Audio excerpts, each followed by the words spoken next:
Apriķu muzejā dzīvo ne tikai rūķi, bet arī aizgājušo gadsimtu vēsturiskās liecības, kas stāsta par mūsu senču dzīvi tuvākā un tālākā apkārtnē. Apriķu pamatskolas skolēni ir bieži viesi muzejā, lai ko jaunu uzzinātu un izpētītu. Šis mēnesis veltīts senlietām, un tāpēc ikvienam interesantam ir iespējams ne tikai noklausīties stāstus, bet arī aplūkot un pat pielaikot saktas, piespraudes, sleņģeni, arī kaklariņķi. Ko tu jaunu uzzināji? Jaunu uzzināju, ko senākos meitenes likt braunas katlu rotu un tas jostas. Tu arī piemērīji to jostu. Kāda bija tā josta?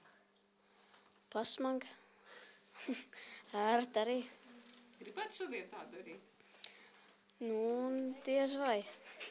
Kuru tad tu izvēlējies par savu rotu vai to priekšmetu, kuru tu... Braunas kakla rotu. Senos laikos bija ļoti skaists piesprauds un kakla rots bija ļoti smags. Un tu par savējo ko izvēlējies?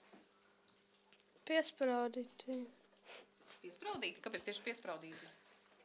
Viņi bija tādi mūsdienīgi, man viņi patika. Es uzzināju to, ka tagad arī ir, ka bijis tas namēja gredzens ir, un arī es uzzināju pa viņu teiku. Līdz šim jau tu biji redzējis to namēja gredzenu? Jā. Bet nezināji neko? Es nezināju teiku pa viņu.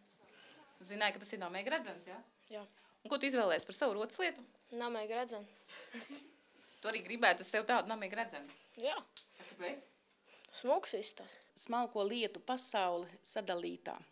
Tā spēja vairāk uzrunāt gan skolēns, gan arī jebkuru interesantu par kādu noteiktu tēmu, jo visu muzeja krājumu uztvert un uzrunāt nekādu lietu ir daudz sarežģītāk nekā runāt par kādu grupu no šiem priekšmetiem.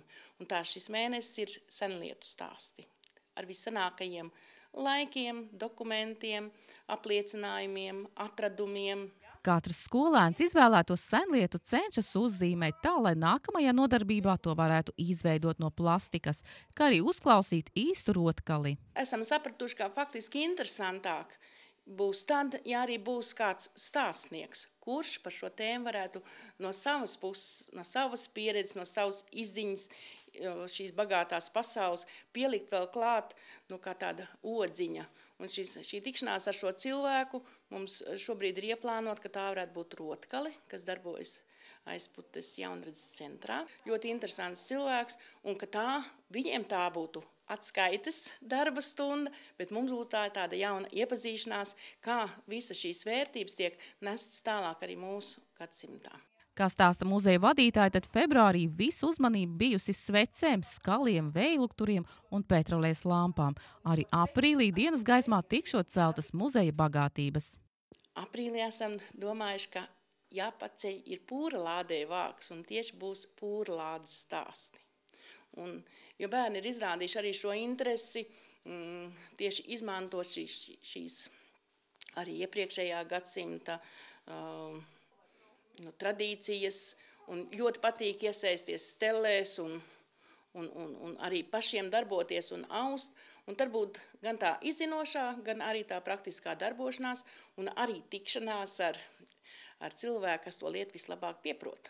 Apriķu muzejs var lepoties ar saviem daudzajiem tituliem, kas iegūti piedaloties akcijā Apceļosim Latvijas pilis un muižas. Aizvadītajā gadā iegūts labo sajūtu muzeja nosaukums. Kad cilvēks atnākot šeit, varbūt viņš neatcerēsies, ko tu teici, un kas tur īsti notika, un kā tur bija, bet viņš atcerēsies to, kā tu liki viņam justies. Un varbūt, ka tā ir tā atslēdziņa, vai ne? Labo gaisotni un pozitīvas emocijas muzejā rodas ik uz soļa.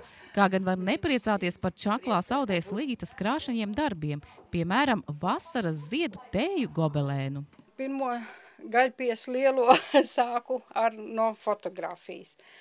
Un nākamais, domāju, ilgies, katru pļaus ziediņu zālīt, visu stiebriņu izausta, un tad atmet nost, un viss sāka no galvas, un magons aizgāja košas, un vēl varētu turpināt un turpināt. Treptelpā ir, ka nāk iekšā muzejā, tad viņš var sastapt, un uzmet skits, un visi viņi kā dzīvi šeit. 7 rūķīši sanāca. Vienkārši vajadzēja to garumiņu, un es domāju, būs 7 vai nebūs.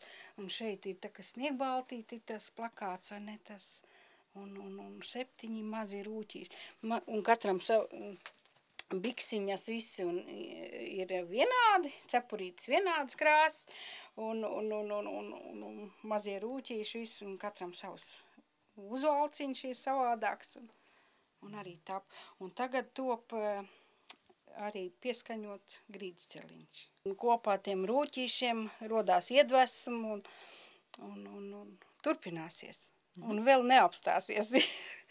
Vienkārši vēl idejas rodās šeit uz vietas. Sēla Drēmne, Edvīns Svēls, Aizputs televīzija.